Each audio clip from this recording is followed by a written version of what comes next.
I জিল্লু, আজকে গাড়ি কয়টা রে? ওস্তাদ, গাড়ি তো একটা আইছে পুরা পুরান ঢাকা থেকে, পুরান মাল আইছে একটা। মাল তো মুইতা দিছে আপনার ডরে। দেখতেছি ফুস ফুস ফ্যাফরা কইলজা ফইলজা সব তো খালি টাইট আর টাইট। মালটা মনে হয় সমুদ্রের তলে আসছিল ওস্তাদ। আবার দেখি লিকও করে, পুরা লিক দেখতেছি।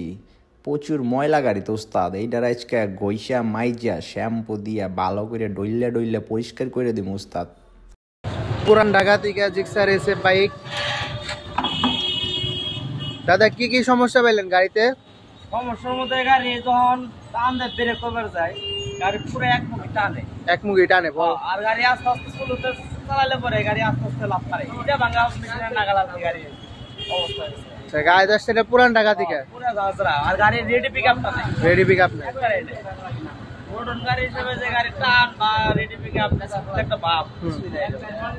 আচ্ছা তাহলে খুলেন। আসসালামু আলাইকুম, কেমন আছেন সবাই? সবাইকে স্বাগতম জানাই আরজেড বাইক সার্ভিসে। তো পুরান ঢাকা থেকে একটা এসএফ বাইক আসছে মাস্টার ক্লিনিং সার্ভিস করানোর জন্য। তো বাইকের প্রত্যেকটা পার্টস আমরা আলাদা আলাদা করে খুলে নিছি, দেখতেই পাচ্ছেন প্রত্যেকটা পার্ট আলাদা করা। তো এয়ার ফিল্টারটার ভিতরে প্রচুর ময়লা, মেন হচ্ছে পুরান ঢাকার এদিকে প্রচুর ধুলাবালি থাকে। বাইক যতই যত্নে রাখেন কোনো লাভ নাই, এভাবে ময়লা আটকাবেই। তারপরেও চেষ্টা করবেন বাইকটা একটু পরিষ্কার করার, মাঝে মাঝে ওয়াশ করার। দেখতেই পাচ্ছেন বাইকের ভিতর দিয়ে প্রচুর ময়লা আটকায় আছে, অনেক দিনের আটকা ময়লা আছে। তো এই বাইকটা আমরা কি করব, পুরো বাইকটাকে খুলে নিব, পার্ট বাই পার্ট খুলে নিচ্ছি যে কোথায় কোথায় সমস্যা আছে, এটা পার্ট বাই পার্ট খুলে নিব। তো দেখবো যে কি অবস্থা আছে। তো ওয়েলস এই হেড রাবারটা কাটা, দেখতে পাচ্ছেন হেড রাবারটা ঘামে, তো হেড রাবারটা খেয়াল রাখবেন মাঝে মধ্যে। তো সম্পূর্ণ বাইকের যে বডি প্লাস্টিক আছে, প্রত্যেকটা বডি প্লাস্টিক সুন্দর করে আমরা আগে আলাদা করে নিচ্ছি। এই বডি প্লাস্টিকগুলো আমরা ওয়াশ করব, যার জন্য আলাদা করে নিচ্ছি। দেখতে পাচ্ছেন এয়ার ফিল্টার বক্সের ভিতরেও কাদা ঢুকে গেছে। তো আসলে বৃষ্টি কাদার দিনে বাইকগুলো একটু বেশি খেয়াল রাখতে হয়। এই ভিতরে দিয়ে যদি কাদা যায়, এয়ার ফিল্টার বক্সে যদি কাদা যায়, তাহলে কিন্তু সমস্যা। কার্বোরেটরের অবস্থা দেখেন, কার্বোরেটরটা মনে হচ্ছে যে কোথায় যে পড়েছিল, এটা আসলে যা চেহারা হয়েছে। তো যাই হোক, আমরা এই সার্ভিসের ভিতরে প্রত্যেকটা জায়গায় ক্লিন করে দিব, সাথেই থাকবেন। তো ফার্স্টে আমরা কার্বোরেটরটাই ক্লিন করব সুন্দর করে। আগে বাইরের সাইডটা পরিষ্কার করে নিচ্ছি, প্রচুর ময়লা আটকানো, এই জন্য আমরা কেরোসিন দিয়ে আগে পরিষ্কার করে নিচ্ছি আউটসাইডটা। তো এরপরে আমরা WD-40 দিয়ে ভালো করে ওয়াশ করে নেব। দেখেন এখন চেহারাটা, প্রোডাক্টের চেহারাটা কী ছিল আর কি অবস্থায় বাইকে ছিল। তো কার্বোরেটরটা আমরা পরিষ্কার করব আগে, পার্ট বাই পার্ট খুলে নিচ্ছি। তো এই বাইকটা আমরা দিব মাস্টার ক্লিনিং সার্ভিস কন্টেস্টে। তো যারা পুরান ঢাকার আছেন অবশ্যই অবশ্যই শেয়ার করবেন। তো জেট পিনের ভিতরে ময়লা আছে, প্রচুর ময়লা। পিস্টনটাও কিন্তু খাওয়া অর্ধেকের বেশি খেয়ে গেছে। তো একেবারে যে খারাপ অবস্থায় আছে তা না, জাস্ট আমরা এটা পরিষ্কার করে দিলে হয়তো আরও কিছুদিন চলতে পারবে। তো চেষ্টা করব আমরা ভালো করে পরিষ্কার করে দেওয়ার। তো এই বাইকটা মাস্টার ক্লিনিং সার্ভিসে দিচ্ছি, কন্টেস্টে দিচ্ছি। যদি সব থেকে বেশি ভিউ পাই, 5 জনের মধ্যে থাকলেই হবে একটা হেলমেট। ফার্স্ট সেকেন্ড বলে কোনো কথা নেই, প্রথম 5 জনকে আমরা দিব 5টি আকর্ষণীয় হেলমেট। যারা পুরান ঢাকার আছেন অবশ্যই ভাইকে সাপোর্ট করেন, শেয়ার মারেন। তো শুধুমাত্র আরজেড বাইক সার্ভিসের ফেসবুক পেজে এই কন্টেস্টটা চলতেছে। এটা কিন্তু রাজীব অটোতে যে কেউ যদি দেখে থাকেন কিংবা টিকটক ইউটিউবে দেখেন, তাহলে কিন্তু এই কন্টেস্টের আওতাভুক্ত না। ঈদের আগের দিন পর্যন্ত চলবে এই কন্টেস্ট। ঈদের আগের দিন আমরা ভিউ কাউন্ট করব, সব থেকে বেশি যে 5টা বাইকে ভিউ হবে, তাই সেই 5টা বাইকে আমরা হেলমেট 5 জনকে দিব, পোস্টের মাধ্যমে জানাই দিব। তো বাইকের কাজগুলো এখন করব। বাইকে যে পরিমাণ ময়লা ছিল, এই পরিমাণ ময়লা ওয়াশ করতে হলে স্পেশাল ওয়াশ দিতে হবে এটাকে, পুরো জিল্লু স্টাইলে ওয়াশ দিব এটাকে আমরা। সম্পূর্ণ বাইকটা আগে 20 থেকে 25 মিনিট ধরে পানি ওয়াশ করব। ভিডিওটা টেনে দিচ্ছি, এত বড় ভিডিও করব না। তো পানি ওয়াশ করার পরে আমরা এটাকে লিকুইড ওয়াশ দিব। তো লিকুইড দিতে হবে এটাকে এক্সট্রাভাবে, ঘন করে লিকুইডটা দিব, যাতে ডলতে খুবই সুবিধা হয় এবং খুব সহজে ময়লাগুলো বের হয়ে যায়। তো লিকুইডটা দেওয়ার পরে আমরা সামনের চাকা থেকে শুরু করে সম্পূর্ণ বডি যে পার্টস আছে প্লাস বডি আছে, প্রত্যেকটা জায়গায় ইঞ্জিনের চিপায় চাপায়, রানের চিপায় চাপায়, যেখানেই ময়লা থাকুক, ময়লা আমরা টেনে বের করব। চূড়া ময়লাও বের করে ফেলবো। ইঞ্জিনের তলা দিয়ে বিশেষ করে ময়লা অনেক সময় শক্ত হয়ে থাকে, জমে থাকে।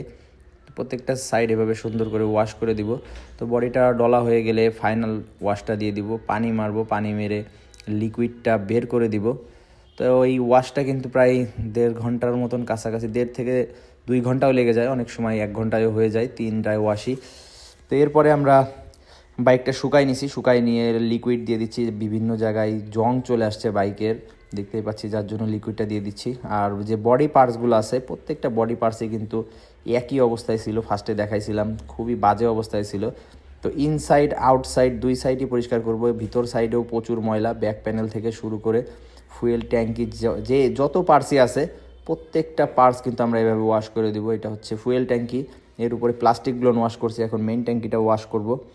তো এরপরে আমরা ফুয়েল ট্যাঙ্কিটা ভিতরে নিব, ভিতরে নিয়ে যে ফুয়েলটা ডাউন দিব, দেখব মেইন ট্যাঙ্কির ভিতরে ময়লা আছে নাকি। তো জিক্সার বাইকে ম্যাক্সিমামই ময়লা থাকে, তবে ঢাকার সাইড গাজীপুর সাইডে আমরা ময়লা খুব কম পাই, মেন হচ্ছে ফুয়েলটা খুব ভালো মানের হয়, যার জন্য ময়লা এতটা দেখি না।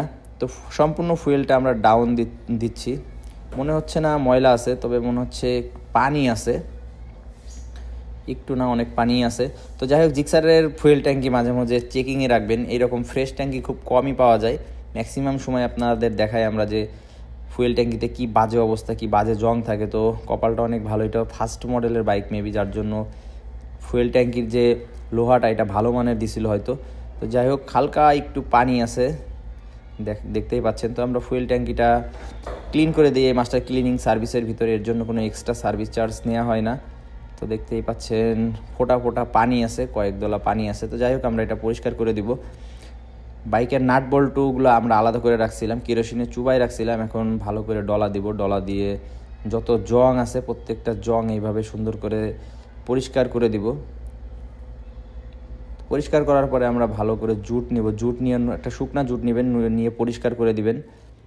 এক্সেলেটার ক্যাবেল, ক্লাস ক্যাবেল, দুইটা ক্যাবেলই কিন্তু আমরা এই সার্ভিসের ভিতরে ক্লিন করে দিয়ে থাকি। তো এক্সেলেটার ক্যাবেলটা ক্লিন করতেছি, তো দুইটা ক্যাবেলই পরিষ্কার করে দিই। আগে ফার্স্টে WD-40 মারি, এরপর ইঞ্জিন অয়েল দিয়ে দেই। দেখেন কী অবস্থা বল রেসারের, একদিকে টানতো বাইকটা। তো এই বল রেসারের প্রবলেম হলে বাইক একদিকে টানবে, বাইকের মতন করে বাইক চলবে, আপনার মতন চলবে না, তো হাতেও পেইন হবে। তো চেষ্টা করবেন বল রেসার প্রবলেম হলে সাথে সাথে বল রেসারটা ইনস্টল করে নেওয়ার। তো আমরা বল রেসারটা ইনস্টল করে দিচ্ছি। এই ক্ষেত্রে আমরা বল রেসার পোলার ইউজ করি যাতে সঠিক প্রেশারটা পড়ে। আর যারা বল রেসার ইনস্টল করেন অবশ্যই খেয়াল রাখবেন, কিছুদিন চালানোর পরে হয়তো 50 কিলো কি 100 কিলো চালানোর পরে, অনেক সময় 10 কিলো চালানোর পরে ওটা লুজ হয়ে যায়, ঘাটটা লুজ হয়ে যায়। অবশ্যই টাইট দিয়ে নেবেন, না হলে কিন্তু বল রেসার টিকবে না। তো আমরা এখন গ্রিস করে দিচ্ছি। তো বলগুলা ইনস্টল করার সময় অবশ্যই গ্রিজিং করতে হবে, উপরের কাপে এবং নিচের কাপে, দুই কাপেই ভালো করে গ্রিস করে নেবেন। তো আমরা উপরের সাইডটা আগে বলগুলা সেটিং করে দিচ্ছি গ্রিস করে, আর এখানে নিচের কাপেও সেটিং চলতেছে। তো দুইটা সেক্টরেই কিন্তু সুন্দর করে গ্রিস করবেন, গ্রিস করে ইনস্টল করবেন। গ্রিপটা আমরা খুলে নেই, গ্রিপটা সুইচ চাপা এটা দুইটাই খুলে নেই। তো গ্রিপটা খুলে নিছি, নিয়ে ভালো করে পরিষ্কার করে নিচ্ছি। গ্রিপের ভিতরে যে ময়লাগুলো থাকে, এই ময়লাগুলো হয় কি একটা সময় জংয়ের সৃষ্টি করে, তো আস্তে আস্তে হ্যান্ডেলটা নষ্ট হয়ে যায়।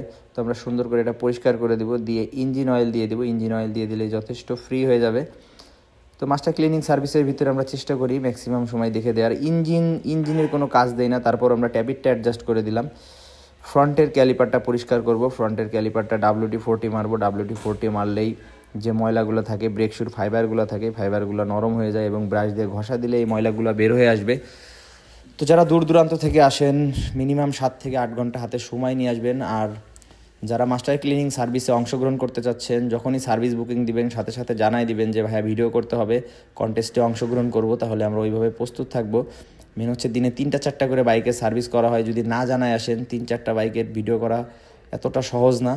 তো যাই হোক, ইদানিং ভিডিও আমরা বেশি আপলোড দিতেছি, ম্যাক্সিমামই দেখি সবাই কন্টেস্টে অংশগ্রহণ করতেছেন, যার জন্য আমাদের একটু সমস্যা হলেও তারপরে আমরা চেষ্টা করতেছি আপনাদের প্রত্যেকটা বাইকে এভাবে ভিডিও করে আপ দেওয়ার। তো যাদের ভিডিওগুলো আপ দিচ্ছি অবশ্যই শেয়ার করেন, নিজেদের ভিউ নিজেদেরই করতে হবে। পেজটা কিন্তু অনেক ছোট, যার জন্য শেয়ার ছাড়া কিন্তু ভিউ হচ্ছে না, তারপরেও যথেষ্ট ভিউ পাচ্ছি। তো পিছনে এবং সামনের দুইটাই আমরা ওয়াশ করে দিই, ক্যালিপার এবং ড্রাম ব্রেক শু। পিছনেরটা ভালো করে ঘষে ময়লাগুলো বের করে দিচ্ছি, ব্রেক শুটা ভালো আছে, সামনেরটাও ভালো ছিল, তো আমরা ঘষা দিয়ে পরিষ্কার করে দিচ্ছি। স্টিকটা গ্রিস করে দিব। আর যারা পার্স নিয়ে আসতে চান সাথে করে অবশ্যই পার্স নিয়ে আসতে পারেন, কোনো সমস্যা নেই। এয়ার ফিল্টারটা প্রবলেম ছিল, ফার্স্টে দেখাইছিলাম প্রচুর ময়লা ছিল এয়ার ফিল্টারটা, আর এটা হচ্ছে ব্যাকডেট এয়ার ফিল্টার। তো আমরা আপডেট এয়ার ফিল্টারটা ইনস্টল করে দিলাম, এখন বাইকটা পালিশ করব, পালিশ করে আমরা ডেলিভারি করে দিব। তো যারা ভিডিওতে সাথে ছিলেন আপনাদের অসংখ্য ধন্যবাদ, অবশ্যই এইভাবে সাপোর্ট দিবেন। তো আলহামদুলিল্লাহ বাইকের কাজ কমপ্লিট করা হয়েছে। তো সময়টা বেশি লাগছে, বাইকে অনেক কাজ ছিল যার জন্য সময়টা একটু বেশিই লাগছে। তো চেষ্টা করছি আমরা আমাদের যথেষ্ট করার, তারপরেও ভুল ত্রুটি হইলে ক্ষমার দৃষ্টিতে দেখবেন। কোনো প্রবলেম হলে অবশ্যই ফোন দিয়ে জানাইবেন, না জানাইলে আসলে বুঝবো কী করে। তো চেষ্টা করছি আমরা আমাদের বেস্টটা দেওয়ার, বাদ বাকি উপরওয়ালার ইচ্ছা। ভালো থাকবেন সবাই, আল্লাহ হাফেজ।